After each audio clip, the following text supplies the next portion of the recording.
عبداللہ بن مسعود نے فرمایا کہ نبی صلی اللہ علیہ وسلم نے نماز پڑھائی۔ ابراہیم نے کہا مجھے نہیں معلوم کہ نماز میں زیادتی ہوئی یا کمی۔ پھر جب آپ نے سلام پھیرا تو آپ سے کہا گیا کہ یا رسول اللہ صلی اللہ علیہ وسلم کیا نماز میں کوئی نیا حکم آیا ہے؟ آپ نے فرمایا آخر کیا بات ہے؟ لوگوں نے کہا آپ نے اتنی رکعتیں پڑھی ہیں۔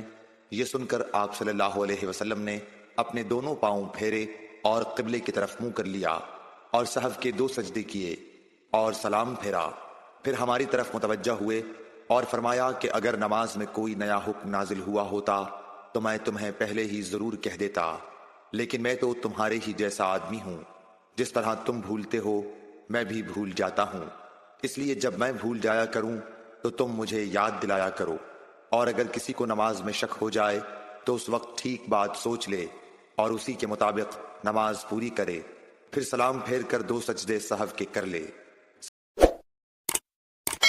Like, share and subscribe for more videos.